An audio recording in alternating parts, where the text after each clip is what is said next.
Good morning. Welcome to BPSC concept वाला newspaper analysis. आपको पता ही है कि इस वीक से हम वीकली न्यूज़पेपर एनालिसिस करेंगे। इंडियन एक्सप्रेस न्यूज़पेपर होगा हमारा, और प्रीलिम्स को देखते हुए हम जितनी भी चीज़ें हैं वो जो लास्ट वीक की हुई हैं वो सब की सब यहाँ पे मैं आपके लिए लेकर आई हूँ। चीज़ों को डिस्कस करेंगे जो भी इम्पोर्टेंट चीज़ें हैं, और ताकि आप लोगों का टच भी ना हटे कि क्या चल रहा है वर्ल्ड से, और साथ ही साथ आपके प्रीलिम्स के टाइम पे भी कोई किसी तरह का कोई कॉम्प्रोमाइज ना हो। तो आप लोग बस इंश्योर करें कि एक दिन सैटरडे को सारी चीज़ें एक वीकली जो ये न्यूज़पेपर एनालिसिस है वो देख लिया करें, और वो सारी चीज़ें जो भी आपके उसी टाइम करके पीडीएफ वगैरह से पढ़ के चीज़ों को कंप्लीट करें, और कोई आपके ऊपर किसी तरह का बर्डन ना रहे। तो ये तो हो गई बात इंट्रोडक्शन की। अब सीधे स्टार्ट करते हैं। पहला न्यूज़ देखते हैं। आरबीआई जो है ना वो अपने गोल्ड एसेट वापस इंडिया में लेकर आ रहा है। तो ये वापस इंडिया में लेकर आ रहा है, इसका क्या मतलब है? आपको पता हमारे सेंट्रल बैंक का नाम है reserve bank of India. RBI ने नियरली 130 मेट्रिक टन गोल्ड जो हमारा अपना है, गोल्ड जो ओन करता है, वो उसने सेफ कस्टडी में रखवाई है बैंक ऑफ इंग्लैंड में। ठीक है, और ये स्ट्रैटेजी जो होती है ना गोल्ड रिजर्व्स को सेफ रखने के लिए होती है। अब आरबीआई ने क्या किया है, ये गोल्ड वापस से ओवरसीज से मंगाना शुरू कर दिया है। 7% इंक्रीज हो गया है इसको मंगाने की कैपेसिटी में। अब डोमेस्टिक होल्डिंग की राइज क्या हुई है ये बताते हैं। आरबीआई का जो डोमेस्टिक गोल्ड होल्डिंग है ना वो जंप कर गया है 510.46 मेट्रिक टन, यानी सितंबर 2024 में जो हमारे पास गोल्ड है वो 510.46 मेट्रिक टन का है, और उसी को अगर हम लोग कंपेयर करें मार्च 2022 से तो वो 295.82 मेट्रिक टन था। और इस 500 में से 324 मेट्रिक टन जो आरबीआई का गोल्ड है वो अभी सेफ कस्टडी में आरबीआई बैंक ऑफ इंग्लैंड में रखा हुआ है। ठीक है, इसमें 453.52 मेट्रिक टन मार्च 2022 से कंपेयर करके देख लें। तो ये जो आरबीआई है ना, ये क्या करता है, ये जितने गोल्ड रिजर्व अपने रखे हुए हैं उसने बाई बैक करना शुरू कर दिया, वापस से खरीदना शुरू कर दिया है। तो कितना जंप देखा गया है, तो 94.31 मेट्रिक टन का जंप देखा गया है to 854.73 metric ton as of सितंबर 2024 में देखें। ठीक है, और ये 760.42 मेट्रिक टन था एज ऑफ मार्च 2022, यानी कि मार्च 2022 से सितंबर में आप देख लो 760 से लेके 854 तक मेट्रिक टन तक जंप हो गया है। ये तो डेटा है, देखो ये इतना काम का आपके लिए होता नहीं है ये डेटा, पर ये मैं समझाने के लिए बता रही हूँ कि किस तरह से आप जंप देख सकते हो 2 साल का, अगर आप कंपेरेटिव एनालिसिस देखो तो ये चीज आपके बताने के लिए, काम का आपके लिए ये है कि आरबीआई जो है वो रखवाता है बैंक ऑफ इंग्लैंड में अपना गोल्ड। अब सेफ कीपिंग कैपेसिटी की बात करते हैं तो आरबीआई जो है ना अपना गोल्ड वापस से शिप करवा रहा है इंडिया में बैंक ऑफ इंग्लैंड से। क्यों? क्योंकि वो अपनी जो कैपेसिटी है ना फिजिकल गोल्ड को रखने की वो बढ़ाना चाह रहा है। ठीक है, हम अपनी कैपेसिटी बढ़ाना चाह रहे हैं। आरबीआई परचेज करता है गोल्ड इंटरनेशनल सोर्सेज से। कहाँ से ये आरबीआई को जो गोल्ड मिलता है वो कहाँ से परचेज करता है?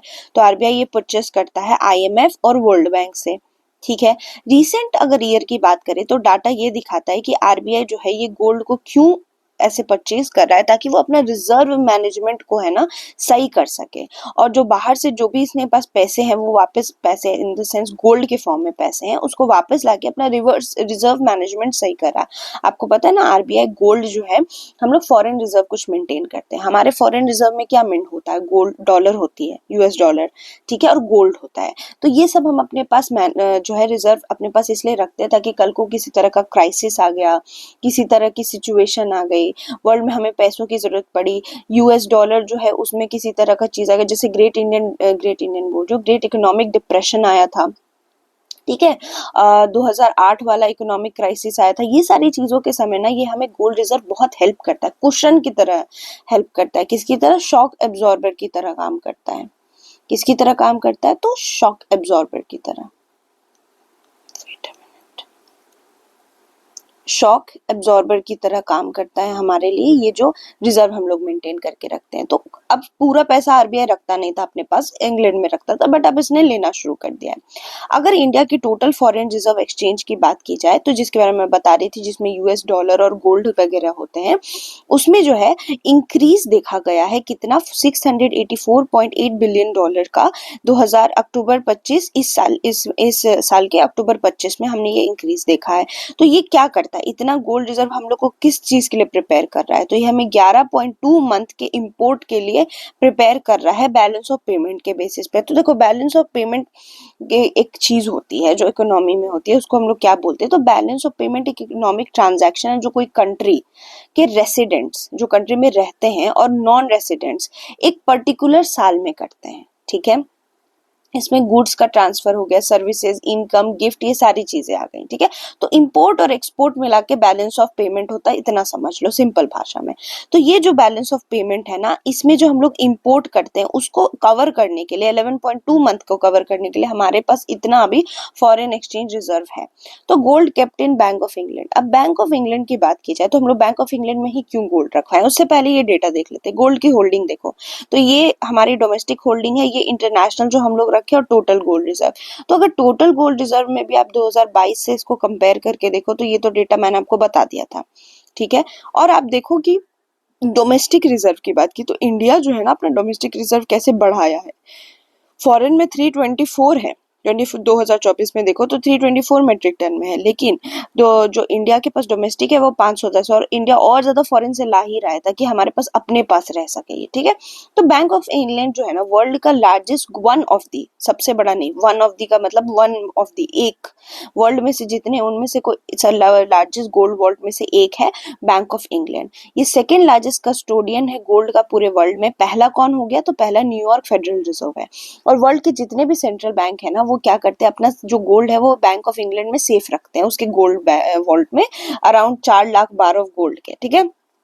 अब सेंट्रल बैंक क्यों इसको खरीद रहा है, ये सवाल बनता है कि क्यों खरीद रहा है। तो पहली चीज तो मैंने आपको बता दी, शॉक अब्जॉर्बर ये वो, लेकिन हमारे अपने पास क्यों रख रहा है, चाहे बाहर हो चाहे ये हो, गोल्ड तो गोल्ड होता है। इसलिए क्योंकि देखो यूएस ने अभी रिसेंटली जब 2022 में रशिया के ऊपर सैंक्शन कर दिया था क्योंकि उसने अटैक कर दिया था यूक्रेन में, तो सेंट्रल बैंक जो पूरे वर्ल्ड के अक्रॉस है ना वो परचेस करती है गोल्ड को, ठीक है।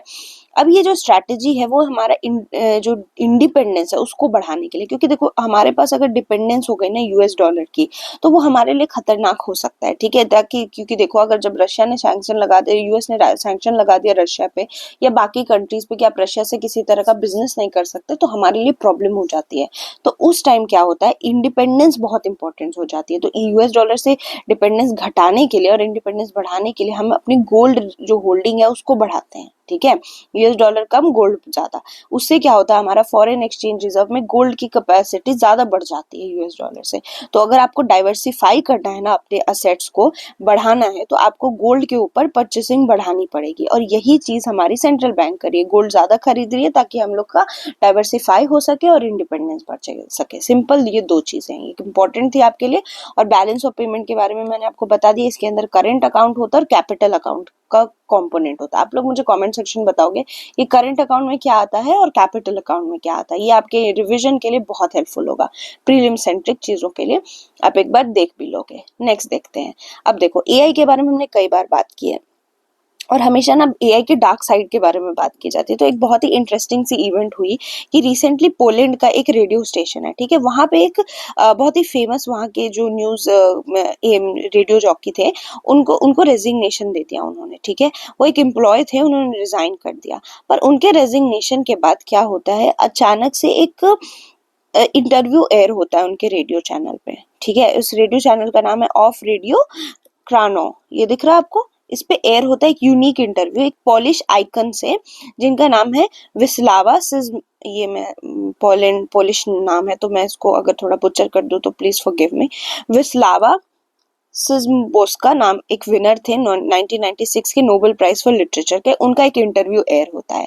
अब ये इंटरव्यू में क्या प्रॉब्लम है, अगर एयर हो गया तो ठीक है, हो गया तो हो गया। देखो प्रॉब्लम है, बहुत बड़ी प्रॉब्लम है। प्रॉब्लम ये है कि ये जो है जिनका इंटरव्यू अभी एयर हुआ है 2024 में, इनकी डेथ हो चुकी है 2012 में ही मर चुकी हैं। तो ये स्टेशन ने क्या किया, एआई की मदद से इनका इंटरव्यू लेकर के आए हैं, ठीक। और इस वजह से लोगों के अंदर गुस्सा फूट गया कि आप डेड लोगों को भी कैसे उनसे इंटरव्यू करवा सकते हो, एआई जो इंसान मर गया उससे आप कैसे इंटरव्यू करवा सकते हो। तो ये जो टेक्नोलॉजी चीज है ना, ये एक एक्सपेरिमेंट का पार्ट था इस रेडियो चैनल का। इन्होंने क्या बोला, ये एक एक्सपेरिमेंट लेकर के आए थे कि क्या एआई से रिवाइव किया जा सकता है एक ऐसे रेडियो स्टेशन को जो उसके लिसनर्स ऑलमोस्ट जीरो हो गए। तो ये अपना रेडियो स्टेशन को रिवाइव करने के लिए एक एक्सपेरिमेंट किए थे। लेकिन प्रॉब्लम यहाँ पे आउटरीच इसलिए देखा गया कि आप उस इंसान को जो मर चुके हैं उनके इंटरव्यू लेके आओगे तो एथिकली भी रॉन्ग है, ठीक है। और साथ ही साथ ये जो है ये एआई जनरेटेड कंटेंट की वजह से बहुत लोगों की जॉब चली जाती है, ठीक है। और ये जो जेन जी है, आजकल जेन जी आप लोग सुनते होंगे, जेन जी प्रेजेंटर्स हैं, ये सारे लोगों को अपील करने के लिए एआई की चीजें लाई गई हैं। तो अब जो एक्सपेरिमेंट लेकर के आए थे, उन्होंने क्या बोला कि मुझे लोगों ने जॉब किलिंग मॉन्स्टर का नाम दे दिया है क्योंकि मैं ये एआई वगैरह एवटार लेकर आया हूँ, पर मेरा ये इंटेंशन नहीं था। मेरा इंटेंशन बस ये था कि मैं अपने रेडियो स्टेशन को रिवाइव कर सकूं। तो कल को अगर आपको एआई से रिलेटेड कोई चीज आए तो आपको समझ में आना चाहिए कि एआई के जब पिटफॉल्स या एआई के डार्क साइड की बात की जाए तो आप ये इस तरह का एग्जाम्पल कोट कर सकते हो, ठीक है। आपके लिए बहुत इंपॉर्टेंट हो जाएगा मेंस में। और अगर प्रीलिम्स में देखें तो प्रीलिम्स में आपके लिए इस तरह से इंपॉर्टेंट हो जाएगा कि आपको ये पता चल जाएगा कि एआई से आप 2-3 कॉन्सेप्ट यहाँ पे रिवाइज कर सकते हो। क्या? इसी के लिए मैं आर्टिकल लेकर आई हूँ।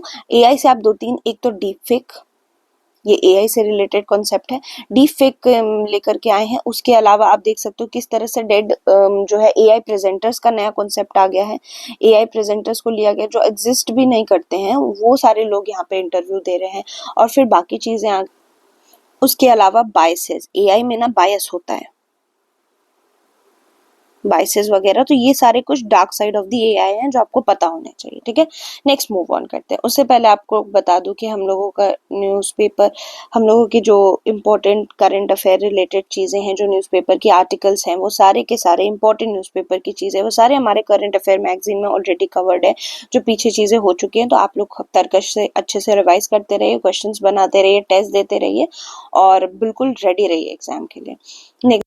ट्राइब कमीशन ने एक रिपोर्ट मांगी है एनटीसीए से, जिसमें विलेजर्स ट्रांसलोकेशन की बात की जा रही है टाइगर रिजर्व्स के अंदर से। अब देखो होता क्या है, आपको पता है कि जो एक national commission for scheduled tribe है, ठीक है, एक कॉन्स्टिट्यूशनल बॉडी है, उसने क्या किया, कॉग्निजेंस लिया, अपने रिप्रेजेंटेशन सेंड करी कहाँ पे, नेशनल टाइगर कंजर्वेशन अथॉरिटी को, और वहां पे पूछा स्टेट फॉरेस्ट डिपार्टमेंट से कि वो अपना एक एक्शन प्लान दें कि अगर किसी विलेज में लोगों को रिलोकेट किया जा रहा है टाइगर रिजर्व से तो उसका एक एक्शन प्लान हो, ठीक है।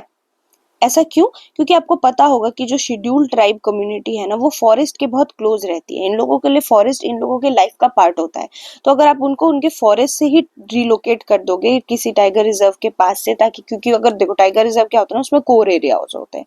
कोर एरिया ऐसा एरिया होता है ना जो कि वहाँ पे प्योर एनिमल्स रहते हैं, वहाँ पे एनिमल के हैबिटेट, जो इंडेंजर्ड होते हैं एनिमल्स, उनके हैबिटेट को प्रोटेक्ट करने के लिए लाया जाता है। तो इस कोर एरिया में ह्यूमंस भी जो है वो अलाउड नहीं होते हैं। तो अगर आप यहाँ से लोगों को रिलोकेट कर रहे हो कि आप हट जाओ, ये कोर एरिया है, तो फिर आप लोगों को एक एक्शन प्लान देना पड़ेगा, ऐसा scheduled national commission for scheduled tribe का कहना है, ठीक है।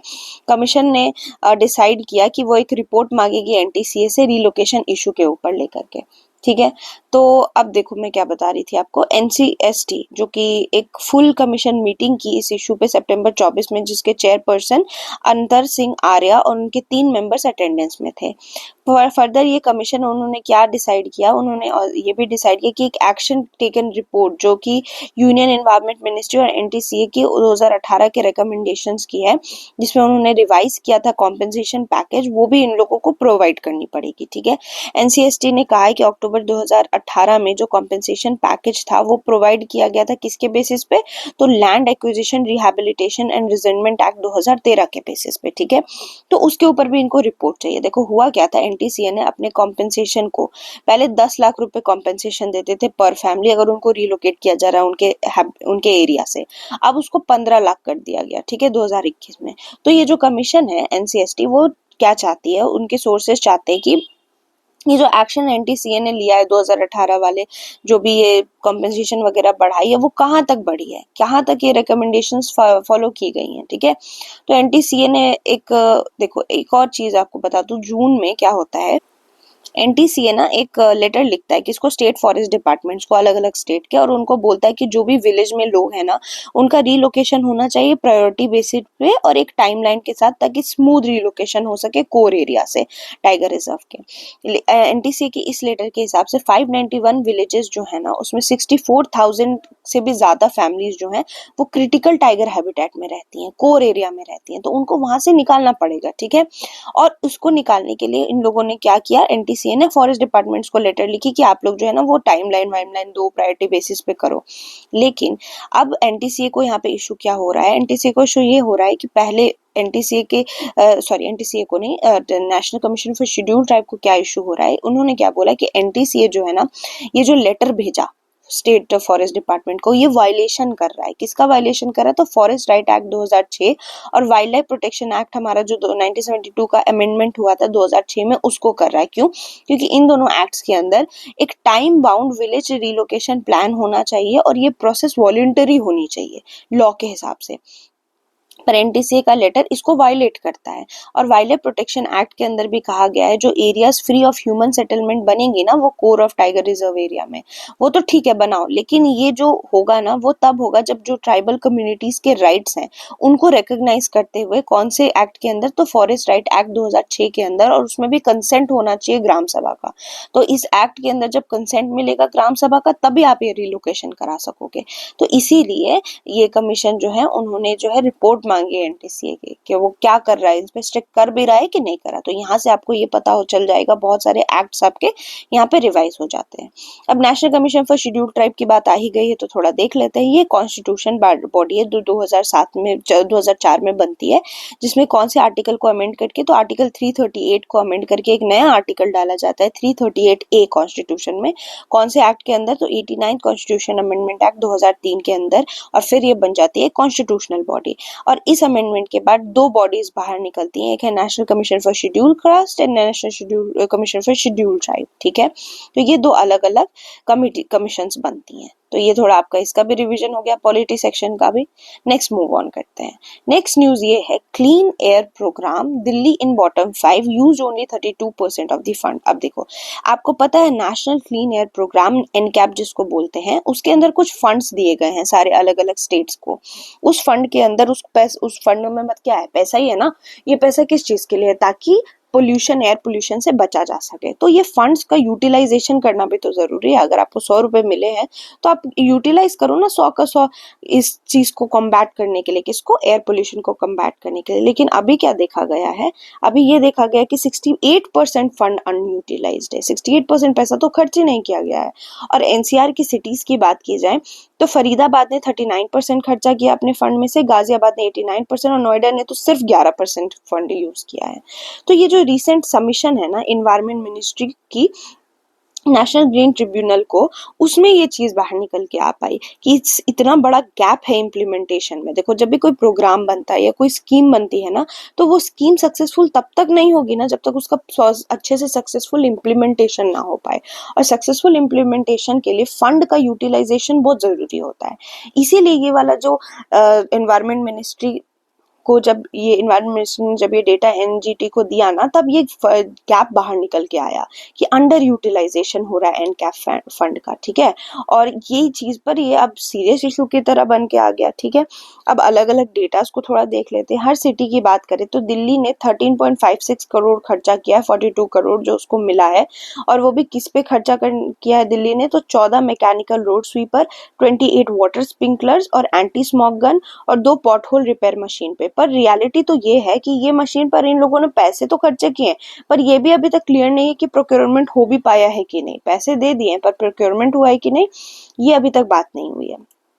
टॉप 5 सिटीज जो है ना यूटिलाइजेशन के टर्म में, उनमें अमृतसर 99%। अब ये तो चलो, ये डेटा बताने से पहले आप थोड़ा सा ये वाले डेटा को भी देख लो ताकि हम कनेक्ट कर सकें कि आपको पता चल गया कि दिल्ली ने कितने पैसे खर्च किए हैं। ठीक है, अब सिटीज को देखो तो अमृतसर में 99% फंड यूटिलाइज हुआ। बहुत अच्छी चीज है, जितना पैसा दो उसको यूज करो। क्या करोगे? अपने पॉकेट में तो लेकर नहीं जाओगे आप।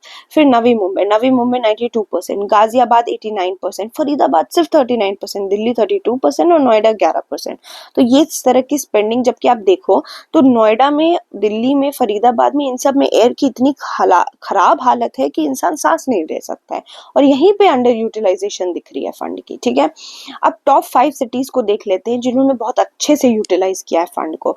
अमृतसर तो आपने देख लिया 99%। फिर आप देखो झांसी ने 98% फंड यूटिलाइज किया, पुणे ने 96%। और अब झारखंड को देखो, हमारा पड़ोसी राज्य, उसने 94% पैसे यूज किए हैं। और नवी मुंबई 92%। अमृतसर ने 38% का इम्प्रूवमेंट देखा गया है in particulate matter 10 level compare to the base year 2017, मानी कि 2017 के बेस ईयर से इम्प्रूवमेंट भी देखा गया अमृतसर में। तो ये कुछ अच्छे एग्जाम्पल्स है जिसको फॉलो करना चाहिए। तो इस चीज को कम्बैट करने के लिए सिटीज को, ये जो इतना बड़ा एयर पोल्यूशन से कम्बैट करने के लिए एनकैप फंड दिए गए थे। मेनली एनकैप फंड दिया क्यों गया था ना, रोड डस्ट कंट्रोल के लिए। आपको एक आध चीज यहाँ से क्या लेकर जाना है, टेक अवे क्या लेकर जाना है कि एक एंटी स्मॉग गन है जो यूज किया जाता है एयर पोल्यूशन से लड़ने के लिए। उसके अलावा वाटर स्प्रिंकलर आपको ये लेकर जाना अपने साथ कि हाँ वाटर स्प्रिंकलर भी यूज होता है एयर पोल्यूशन से लड़ने के लिए। उसके अलावा end to end paving of road construction. जब कोई डेमोलिशन होता है ना, जैसे कोई बिल्डिंग टूटती है तो वहां से बड़ा सारा डस्ट निकलता है, वो डस्ट का भी अच्छे से कलेक्शन करना है, या जो भी वेस्ट निकलता है उसके कलेक्शन सेंटर होनी चाहिए। उसके अलावा green space, green park, playground बनाना, ये सारी चीजें आती हैं एयर पोल्यूशन से कम्बैट करने के लिए, ठीक है। तो यही सब एनकैप का, इसी के वजह से एनकैप का फंड मिला था। लेकिन आप यूटिलाइज करोगे तब तो, पैसे मिले तो यूज करो। तो ये सारी कुछ इंपॉर्टेंट डेटा थी, आपको पता होनी चाहिए, इन्वायरमेंट पर्सपेक्टिव से ये इंपॉर्टेंट हो जाता है। नेक्स्ट देखते हैं, जापान ने सक्सेसफुली लॉन्च किया है एक डिफेंस सैटेलाइट, जिसको किसने कैरी किया है, तो न्यू फ्लैगशिप H3 रॉकेट ने। तो ये सैटेलाइट जो है वो लॉन्च क्यों किया है जापान ने, वो इसलिए किया है ताकि स्पीडियर कम्युनिकेशन हो सके मिलिट्री ऑपरेशंस के बीच में। और इसकी न्यू रॉकेट जिसने इस सैटेलाइट को लॉन्च किया, उस रॉकेट का नाम क्या है, तो ये नई फ्लैगशिप रॉकेट है H3 रॉकेट। तो कल को एग्जाम में आपसे पूछ सकता है कि H3 रॉकेट किस कंट्री का है, जापान का है। मैच द फॉलोइंग में आ गया तो आपको पता होना चाहिए। H3 number 4 rocket lift off कहाँ से हुआ है, तो तनेगाशिमा स्पेस सेंटर से, जो कि साउथ वेस्टर्न जापानीज आइलैंड में है। हर चीज वैसे गया जैसे प्लान्ड था और सैटेलाइट सक्सेसफुली जो है वो टारगेट ऑर्बिट में जा चुकी है। और इसको किसने लॉन्च किया, तो जापान की स्पेस एजेंसी, जैसे इंडिया की इसरो है ना, वैसे जापान की स्पेस एजेंसी है जिसका नाम है JAXA, Japanese aerospace exploration agency. तो जाक्सा टर्म याद रखना है आपको, ठीक है। ये रॉकेट जो है वो डिफेंस मिनिस्ट्री सैटेलाइट किराकिमी नंबर 3 लेकर गई है। और कौन सा बैंड ऑफ सैटेलाइट ये यूज करेगा, तो एक्स बैंड यूज करेगा। तो आपको यहाँ से ये भी पता चल जाएगा कि triple x band satellite communication satellite system का ये पार्ट है, ठीक है। और ये क्या क्या प्रोवाइड करेगा, तो हाई स्पीड प्रोवाइड करेगा, लार्ज कैपेसिटी डेटा ट्रांसमिशन का प्रोवाइड करेगा, किसको, जापान की मैरीटाइम और एयर सेल्फ डिफेंस फोर्सेस को। आप ये चीज ध्यान में रखोगे, यहाँ से जापान की जो फोर्सेस है, जैसे यहाँ पे हम आर्मी, नेवी और एयरफोर्स बोलते हैं ना, वह जापान में इन सब के पीछे एक नाम टर्म हो जाता है self defence forces. Japan self defence forces term use करता है कि हम खुद का बचाव कर रहे हैं, हम अटैक नहीं कर रहे हैं। तो ये थोड़ा सा आपको याद रखना चाहिए, पिक्यूलियर सी यूनिक सी चीज है, तो हमें ये दिमाग में रखनी चाहिए ताकि हमारे कभी भी बात करने में भी काम आए और शायद पेपर में भी सॉल्व हो जाए। तो यहाँ से आप क्या लेके जाओगे, triple x band communication satellite system में, ठीक है, ये याद रखना है ध्यान में। चलो इसको इसी बहाने हम थोड़ा जापान को देख लेते हैं। जापान से हुआ है तो जापान का आपको कैपिटल पता ही है, टोक्यो। जापान जो है वो आइलैंड नेशन है। आप देख सकते हैं किस तरह से इधर नॉर्थ पैसिफिक ओशन है, इधर सी ऑफ जापान है, यहाँ आपको फिलीपीन सी भी दिख रही है, इधर ईस्ट चाइना सी है जिसे चाइना हमेशा लड़ता ही रहता है, चाइना के हिसाब से तो ये सब इसी का है। और फिर आप देख सकते हैं साउथ कोरिया पास में ही है जापान के, नॉर्थ कोरिया जापान में, कई दिनों तक, कई सालों तक जापान जो के अंदर ही ये साउथ कोरिया था, जापान के एकदम रूल कर रहा था साउथ कोरिया को। तो हिस्ट्री भी थोड़ी हम देख लेते हैं, है ना। चलो अब ये, अच्छा हाँ, आप मुझसे पूछोगे ना कि मैम ये ट्रिपल बैंड क्या होता है, तो देखो ये तो बहुत डिटेल में जाने को मैं जा सकती हूँ, बस आप ये याद रखो कि triple band type of satellite ऐसे टाइप ऑफ सैटेलाइट होते हैं ना जिसका एंटेना जो होता है वो रिसीव करता है सैटेलाइट सिग्नल्स, जो भी सिग्नल्स आएंगी वो 3 डिफरेंट फ्रीक्वेंसी से, ठीक है। ये जो सैटेलाइट सिग्नल्स रिसीव करेगा फ्रॉम 3 डिफरेंट फ्रीक्वेंसी, इसीलिए ट्रिपल बैंड बोलते हैं, 3 डिफरेंट फ्रीक्वेंसी से करेगा। चलो ये 3 कौन सी फ्रीक्वेंसी है, तो पहला एक सी बैंड, दूसरा एक्स बैंड, साइमल्टेनियसली साथ में कर रहा होता है इसीलिए, और के यू बैंड। इतना थोड़ा ध्यान में रखो, ज्यादा डिटेल में जाने की जरूरत नहीं है, पर हाँ इतना आपको पता होना चाहिए, साइंस एंड टेक का पार्ट हो जाएगा ये। तो 3 सिग्नल डिफरेंट फ्रीक्वेंसी के साइमल्टेनियसली जो रिसीव कर रहा होता है उसको ट्रिपल बैंड सैटेलाइट बोलते हैं। चले नेक्स्ट मूव ऑन करते हैं। नेक्स्ट न्यूज जो है वो ये है कि बिहार की कोकिला शारदा सिन्हा, जिनको हम सब जानते हैं, किसने वो छठ का गीत नहीं सुना होगा, हर घर में बजता है। तो ये इनका देहांत हो गया है 72 साल की उम्र में। ये फोक लेजेंड थी, लेजेंड बोलना बहुत बड़ी लेजेंड थी हमारे लिए। 1952 से 2024 तक का इनकी आयु सीमा रही। इनके मैथिली, भोजपुरी, मगधी, संस्कृत, हिंदी के गाने आज भी बहुत फेमस है। इनकी डेथ हो गई एम्स दिल्ली में। इनको मल्टीपल माइलोमा से सफर कर रही थी और इनको वेंटिलेटर सपोर्ट पे डाला गया था। ये किस चीज के लिए फेमस है? तो इनको बिहार की कोकिला बोलते हैं, इतना तो आपको पता चल गया। इनके गाने छठ में, शादियों में और अलग अलग रिचुअल्स में बजते हैं। इन्होंने कुछ बॉलीवुड की मूवीज में भी अपनी गीत जो है वो प्रेजेंट किया था, जैसे मैंने प्यार किया और गैंग्स ऑफ वासेपुर। इससे आपको ये पता चल गया कि बॉलीवुड में भी इन्होंने गाने गाए हैं। उनके अलावा सिन्हा जो है वो बहुत ही इम्पोर्टेंट पर्सनालिटी हो जाती है हमारे बिहार के लिए, क्योंकि बिहार को रिप्रेजेंट करके गई थी नेशनल लेवल पे। ठीक है, इनको ना हमारी शारदा सिन्हा जी को हमेशा बोला जाता है कि सक्सेसर है एक लेजेंडरी फोक सिंगर विद्यावासिनी देवी की। ठीक है, और उन्हीं के बाद जो है वो सिन्हा आती हैं। तो इससे आपको एक और पता चल गया, एक और लेजेंडरी फोक सिंगर है हमारी, जिनका नाम क्या है? विंध्यवासिनी देवी। ठीक है, सिन्हा जी ने 1500 से ऊपर के गाने गाए हैं, जिसमें उन्होंने विद्यापति, इतने बड़े फेमस पोएट है विद्यापति, आप सबने इनका नाम सुना होगा। उनके पोएम्स को लिरिक्स में डालकर इन्होंने गाने गाए हैं। ठीक है, उसके बाद ठीक है, दूसरी चीज आप ये देखो कि हमारी शारदा सिन्हा जी जो हैं, उनको बहुत ज्यादा पॉपुलैरिटी किस वजह से मिली? तो ये इनके छठ गीत और शादी के गीत ये सबसे ज्यादा पॉपुलर हुए। लेकिन इसके अलावा भी इन्होंने जब विद्यापति जी के गाने गाए, जैसे कि कनक बहादुर, शिखर वासिनी, इन सब के वजह से इनको और ज्यादा अपील किया इन्होंने मास ऑडियंस को। पर जब बात आती है बॉलीवुड सॉन्ग्स की, तो वो थोड़ी सिलेक्टिव थी। ठीक है, इन्होंने कहाँ से ट्रेनिंग प्राप्त की है? तो ट्रेनिंग की बात की जाए तो इन्होंने सिंगर पंडित रामचंद्र झा और बाद में रघु झा, जो कि कौन से घराने से बिलोंग करते हैं? देखो, जो ये म्यूजिक होता है ना, म्यूजिक के अलग अलग घराने होते थे, तो उनमें से ये पंचगड़िया घराने से बिलोंग करते थे, उनसे इन्होंने सीखा था। उसके अलावा इन्होंने सीताराम हरि दांडेकर, जो कि ग्वालियर घराने से बिलोंग करते थे, उनसे इन्होंने संगीत सीखा है। और इन्होंने ठुमरी दादरा कहाँ से सीखा है? तो पन्ना देवी से, जो कि किराना घराना की थी।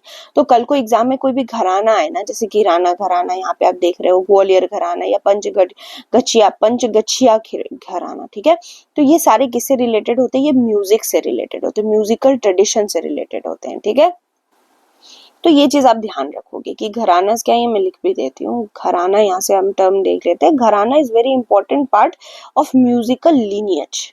अगर हम लोग म्यूजिकल लीनियज की बात करें ना, musical lineage of mostly, mainly north India में, ठीक है, north Indian classical music,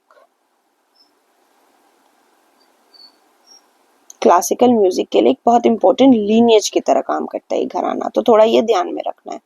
okay, चलिए, अब दूसरी चीज क्या बोलते हैं, सिन्हा जो शारदा सिन्हा जी जो थी ना, उन्होंने अपना नाम कब बनाया? जब उन्होंने विंध्यवासिनी देवी की वजह से वो डोमिनेट हो गई बिहार फोक म्यूजिक के सीन में। ठीक है, पर ये बहुत इंपॉर्टेंट चीज हमारे लिए ये हो जाती है कि इनको कौन कौन से अवार्ड्स मिले हैं। ठीक है, कई बार ये चीज आपके दिमाग में आई होगी कि अवार्ड, क्योंकि आपके प्रीलिम्स में इसी तरह के क्वेश्चंस आ सकते हैं कि कौन से अवार्ड से नवाजी गई थी। तो शारदा सिन्हा को एक बहुत ही प्रेस्टिजियस अवार्ड मिला था, जिसका नाम क्या है? जिसका नाम है पद्मश्री। पद्मश्री के पद्म अवार्ड्स के बारे में आप सबको पता ही है। तो इनको पद्मश्री मिला था, कब मिला था? तो 1991 में मिला था। इसके अलावा और कौन सी चीजें इनको मिली हैं? तो संगीत नाटक अकादमी अवार्ड भी मिला है, अकादमी अवार्ड। ये कब मिला है? तो ये 2000 में मिला है। इसके अलावा इनको पद्म भूषण भी मिला है। पद्म भूषण कब मिला है? तो 2018 में। यानी कि पद्म अवार्ड से नवाजी गई हैं, इतनी बड़ी फोक आर्टिस्ट हैं और लेजेंड है। तो ये एक बहुत ही बड़ा अपना छाप छोड़ के जा रही हैं इंडिया में। चलिए नेक्स्ट देखते हैं, वो है Erdogan ally floats constitutional amendment to let him extend term. तो एर्दोगान कौन है? तो ये टर्की के प्रेसिडेंट है, जिनका नाम है रिसेप तैयप एर्दोगान।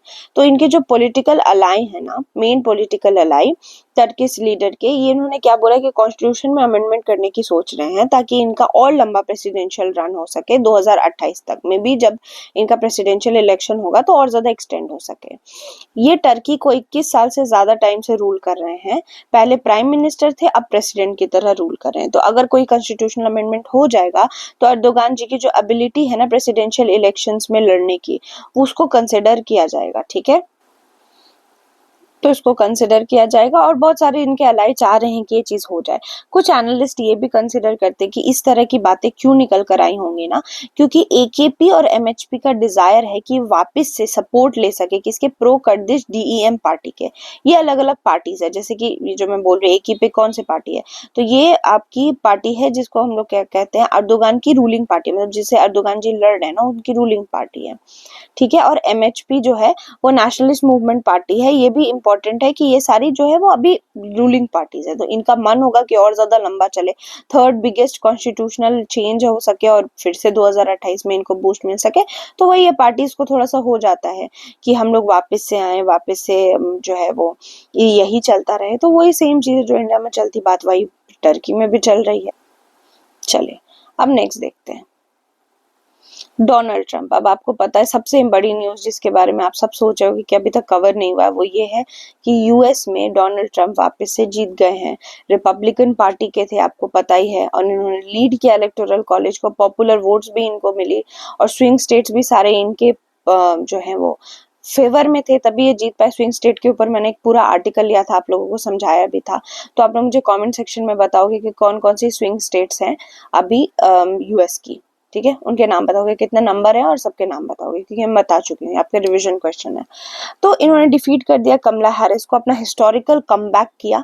लोगों को लग नहीं रहा था पर वो जीत गए हैं, वापस से वेडनेसडे को प्रेसिडेंट बन गए हैं।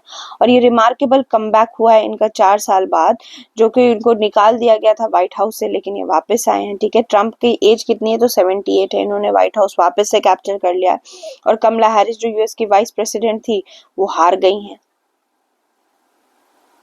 जैसे मैं आपको बता रही थी कि जो स्विंग स्टेट है ना वो यूएस में बहुत इंपॉर्टेंट रोल प्ले करता है किसी भी प्रेसिडेंट को जीत दिलाने में। तो वही ये ट्रम्प की विक्ट्री ना विस्कॉन्सिन वाले स्विंग स्टेट की वजह से इसको 270 इलेक्टोरल वोट्स मिल गए इनको, ट्रम्प जी को, और इस वजह से इन्होंने प्रेसिडेंसी जीत ली। और बात की जाए तो रिपब्लिकन्स ने ना यूएस की सीनेट मेजोरिटी भी जीती है, बट किसी भी पार्टी को एक एज नहीं मिला, ठीक है। हाउस ऑफ रिप्रेजेंटेटिव के कंट्रोल में किसी को भी एज नहीं मिला। तो जब ट्रंप जीते ना तो उन्होंने बोला America has given us an unprecedented and powerful mandate. Of course सोचा भी नहीं था किसी ने। और जैसे ये जीते ना तो इनका फर्स्ट रिमार्क क्या था, वी विल फिक्स एवरीथिंग। तो लेट्स सी फिक्स करते हैं कि नहीं। अब देखिए जहां तक बात रही इंडिया की, जब भी यूएस में प्रेसिडेंसी चेंज होती है तो हम अपने पर्सपेक्टिव से भी सोचेंगे।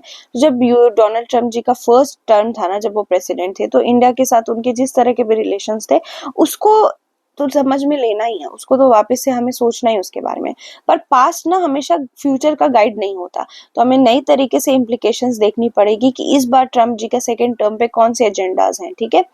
तो जो पीएम मोदी जी के की एडवाइजर्स है उन्होंने क्या बोला है, जो नए ऑफिशियल्स ट्रंप हायर करेंगे ना, बहुतों के बारे में हम ऑलरेडी जानते हैं, क्योंकि ऑलरेडी ट्रंप के जिनसे क्लोज रिलेशन थे या जो कुछ भी थे वो सारे हमने देख रखे हैं पहले वाले टर्म में। पर हमें न्यू तरह से रोड मैप देना पड़ेगा।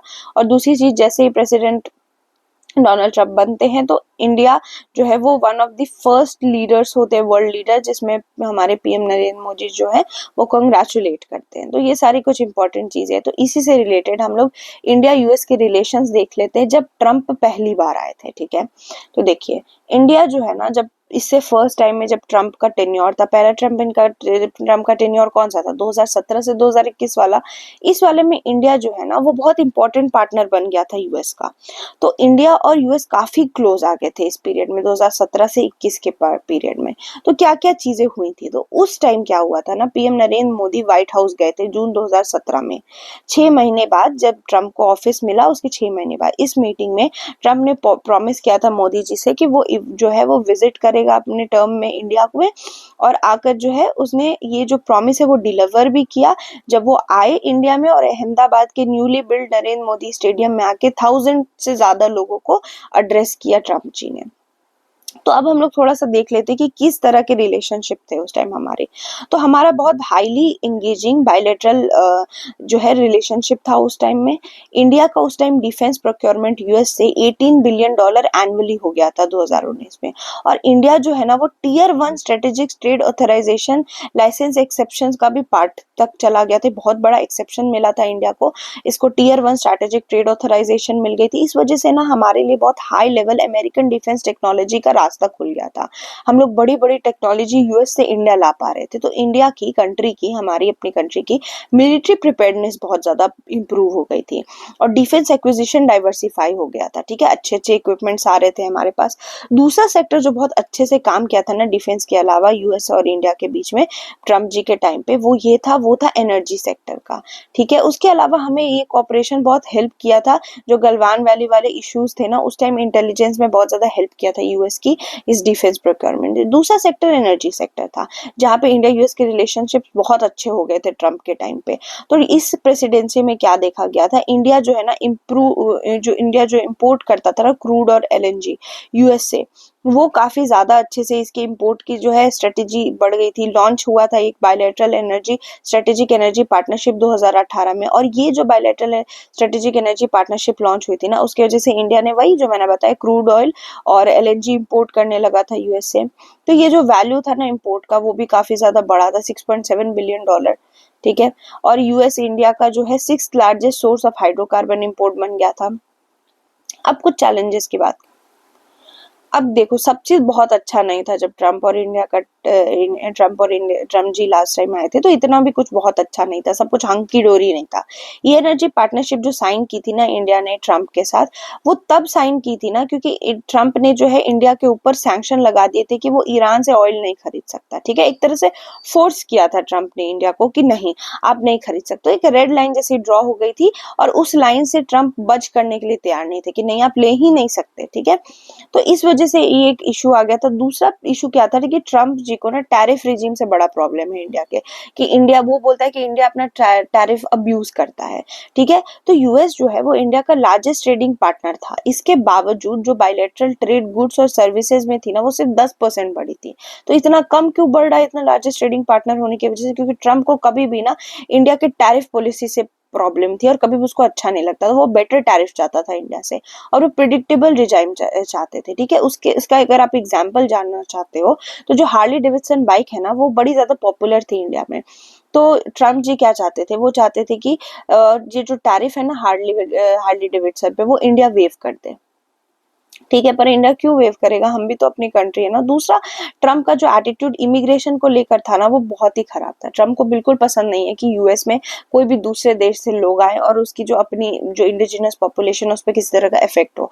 तो जो H1B वीजा का एक कंट्रोवर्सी था जो आपने सुना था, इसने बहुत सारे मूवमेंट जो मूवमेंट थी ना H1B वीजा होल्डर्स की, वो उसने बंद कर दिया था। बहुत सारे स्टूडेंट्स जो थे वो फंस गए थे, उनको वीजा नहीं मिल रही थी, बहुत ज्यादा इश्यूज क्रिएट हो गए थे।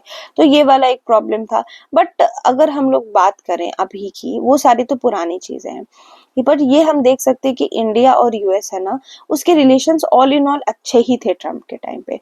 तो अब हम लोग क्या कोशिश करेंगे इससे और ज्यादा बेटर चीजें ला सके। और सबसे बड़ी चीज जो है ना जो हमें क्लोज लाएगी वो है चाइना, क्योंकि चाइना एक कॉमन राइवल है। ट्रम्प को भी चाइना जो है ना वो सबसे सिग्निफिकेंट कंट्रीब्यूशन अगर डोनाल्ड ट्रम्प जी का था ना, तो उसने इस्टेब्लिश किया था China as a significant threat and rival. मतलब उनको भी चाइना नहीं पसंद, हमको भी चाइना नहीं पसंद, तो इस पे हम लोग कॉमन इश्यूज ला पाएंगे। ठीक है, तो ये इस वजह से आपको पता होना चाहिए कि इंडिया और यूएस के रिलेशंस कैसे थे। तो डिफेंस और एनर्जी सेक्टर में बहुत अच्छे थे। हम लोग और मेहनत करके और भी चीजों पे मेहनत इन द सेंस के और अच्छे से एक रोड मैप बना के और अच्छे से हम लोग इस आने वाले टेन्योर की यूटिलाइजेशन कर सकते हैं। नेक्स्ट देखते हैं 2036 में जो ओलंपिक होने वाले हैं ना उसको लेकर के इस टाइम पर इंडिया ने क्या बोला है कि इस टाइम बहुत ज्यादा इंडिया जो है ना स्पाइस और सिल्क रूट का एक बहुत बड़ा स्ट्रेटेजिक मास्टर है। आपको पता है कि अगर आप हिस्टोरिकली देखो तो जो सिल्क रूट है वो इंडिया होके पास करता था।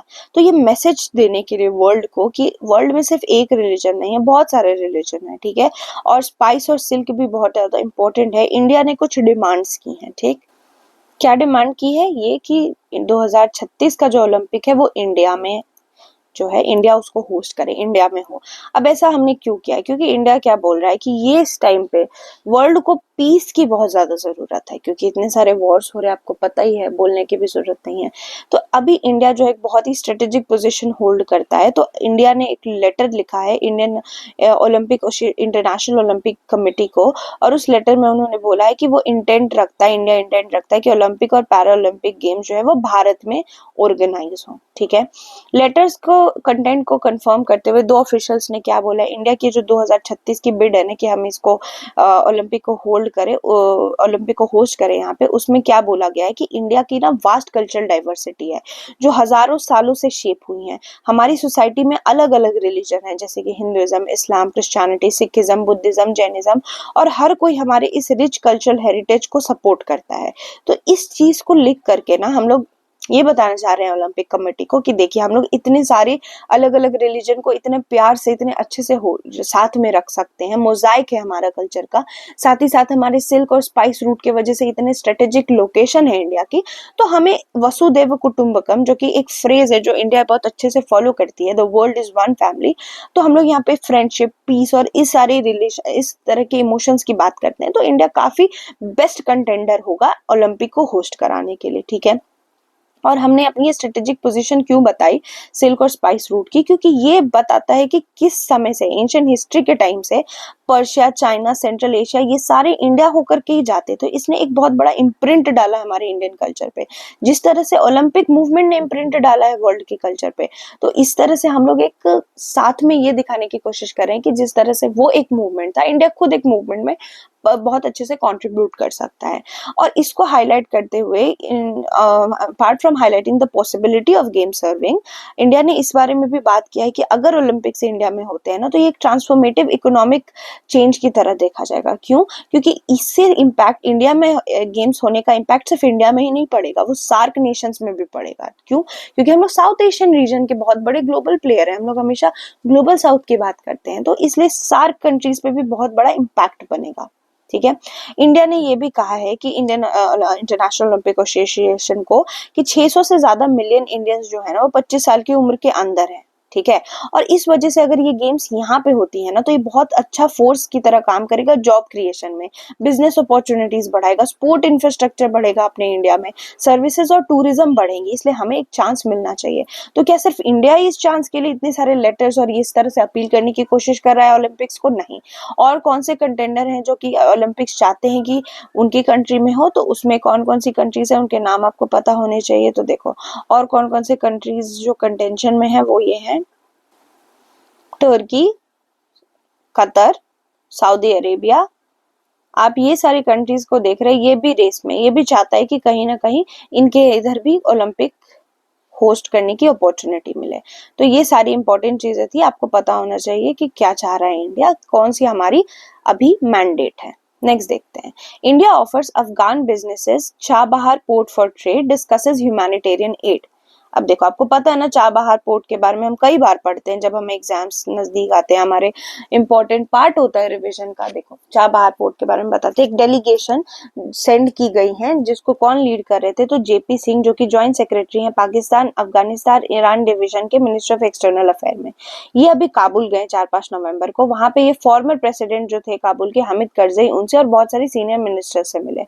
अपने विजिट में सिंह जी ने बहुत ज्यादा मीटिंग्स रखी अफगान के मेंबर्स के साथ, वहां के डिफेंस मिनिस्टर के साथ, और वहां पे जाकर उन्होंने क्या बोला, उन्होंने डिस्कशन किया इंडिया के ह्यूमैनिटेरियन असिस्टेंस पे, कि इंडिया किस तरह से ह्यूमैनिटेरियन असिस्टेंस प्रोवाइड करना चाहता है अफगानिस्तान को और करता आया है, और किस तरह से जो चाबहार पोर्ट है उसको यूटिलाइज किया जा सकता है बिजनेस कम्युनिटीज जो अफगानिस्तान में रह रही हैं, ताकि एक्सपोर्ट इंपोर्ट हो सके इंडिया अफगानिस्तान के बीच में।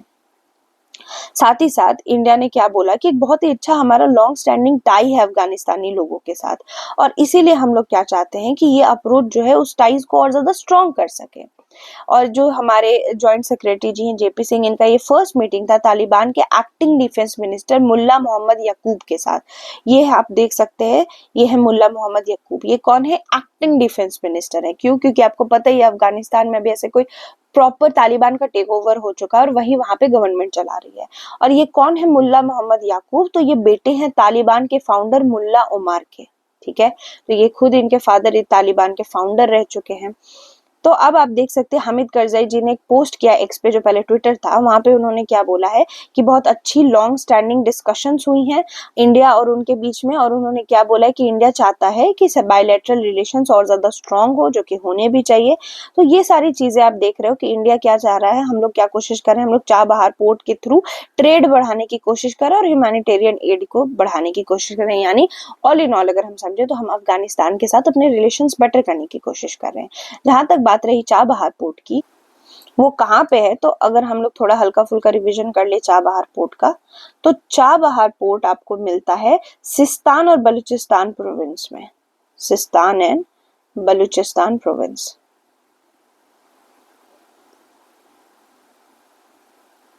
कहाँ के ये प्रोविंस है, तो ईरान के कहाँ पे है चाबहार पोर्ट, तो gulf of Oman, gulf of Oman. और इसका डिस्टेंस ग्वादर पोर्ट से 170 किलोमीटर है। ग्वादर पोर्ट कहाँ पे है, तो ये पाकिस्तान में है। उसी को बाईपास करने के लिए हमने ये बनाया था। ग्वादर पोर्ट से डिस्टेंस कितना है, 170 किलोमीटर का, ये आपको पता होना चाहिए। और ये ईरान का इकलौता ओशनिक पोर्ट है, ये भी आपको पता होगा, ईरान ओनली ओशनिक पोर्ट।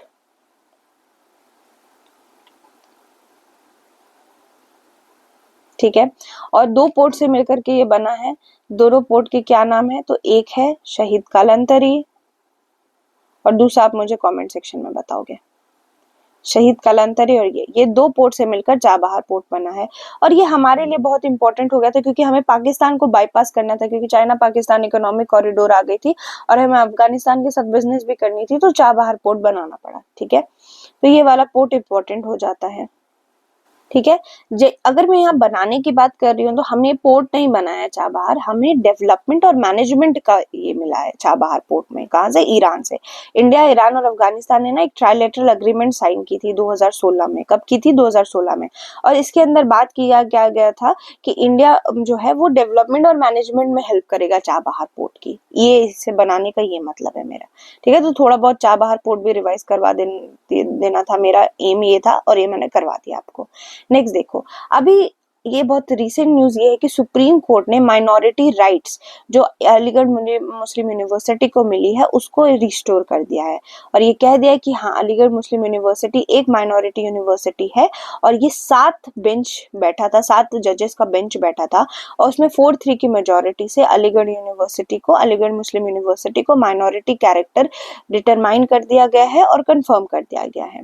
एक केस हुआ था अजीज बादशाह केस, इसके अंदर क्या बोल दिया गया था कि एएमयू जो है ना वो माइनॉरिटी यूनिवर्सिटी नहीं है। अजीज बादशाह केस 1967 का था, उसने एस्टैब्लिश क्या कर दिया था, क्योंकि एएमयू सेंट्रल लेजिस्लेचर से एस्टैब्लिश हुआ, एक सेंट्रल यूनिवर्सिटी है, तो और किसी मुस्लिम कम्युनिटी ने नहीं बनाया, तो it is not considered as a minority university. तो अब माइनॉरिटी स्टेटस छीनने की बात हो रही थी, इसको लेकर के सुप्रीम कोर्ट तक बात चली गई थी और ये 7 जज बेंच बैठा था और फिर इन लोगों ने पास कर दिया कि हाँ, कि ओवर रूल कर दिया इस वाले जजमेंट को, और ओवर रूल करके क्या कहा गया, yes, AMU is a minority institution. ठीक है, दूसरी चीज आपको ये पता होनी चाहिए कि जो 3 डिसेंडिंग जज थे जिन्होंने अगेंस्ट थे, 4-3 के वर्डिक्ट, 4 तो फॉर में थे, 3 अगेंस्ट में थे, ये 3 जज डिसेंडिंग जज थे। उन्होंने क्या बोला, इन्होंने भले ये कहा कि एएमयू जो है वो उसमें सिर्फ एक दीपांकर, जस्टिस दिवांकर ही हैं जिन्होंने कैटेगोरिकली बोला कि नहीं, AMU is not a minority institution in characteristic. लेकिन जो ये तीनों के तीनों है ना, वो एक चीज से बड़े सहमत थे कि जो अजीज बादशाह केस था ना वो इनकरेक्ट था। उन्होंने कहा कि अजीज बादशाह केस को हम लोग उस टाइम भी सही नहीं मानते थे, लेकिन हाँ, इन लोग तीनों अगेंस्ट जरूर थे, पर अजीज बादशाह केस के इन लोगों ने भी कहा था कि ये थोड़ा सा इलीगल था। तो ये आपको पता होना चाहिए।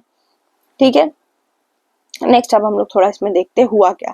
तो सुप्रीम कोर्ट ने की जो मेजोरिटी डिसीजन है उसको ऑथर किया बाय सीजेआई जी, डीवाई चंद्रचूड़ जी ने। उन्होंने कुछ कोर एसेंशियल्स बताई हैं कि कोई भी माइनॉरिटी इंस्टीट्यूशन को कुछ कोर एसेंशियल्स फॉलो करने पड़ेंगे, जो किसके अंदर आएगा, आर्टिकल 30 क्लॉज 1, क्योंकि वही माइनॉरिटी का आर्टिकल है। तो उन्होंने क्या बोला कि जो पर्पस होना चाहिए ना एस्टैब्लिशमेंट ऑफ माइनॉरिटी इंस्टीट्यूशन, वो कंजर्वेशन ऑफ लैंग्वेज और कल्चर होना चाहिए, लेकिन यही इकलौता पर्पस नहीं हो सकता। ठीक है। दूसरा इन्होंने क्या कहा, एक माइनॉरिटी इंस्टीट्यूशन अपना माइनॉरिटी कैरेक्टर लूज नहीं करेगा अगर वो नॉन माइनॉरिटी स्टूडेंट्स को भी एडमिशन देगा तो। तीसरा, सेक्युलर एजुकेशन दे सकता है एक माइनॉरिटी इंस्टीट्यूशन, लेकिन उसको अपना माइनॉरिटी कैरेक्टर को हटाते हुए नहीं देना है।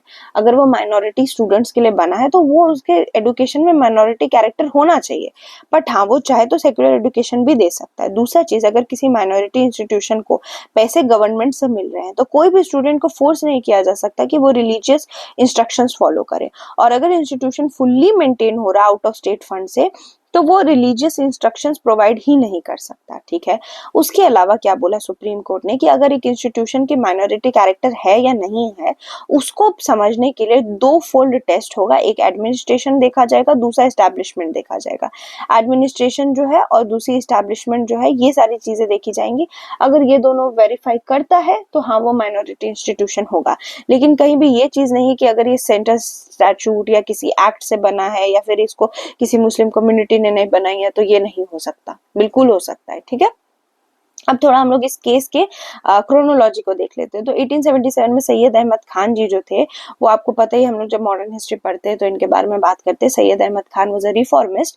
ये एंग्लो ओरिएंटल कॉलेज बनाते हैं जिसको उस time Mohammedan Anglo Oriental college बोलते हैं, मुस्लिम्स को अपलिफ्ट करने के लिए।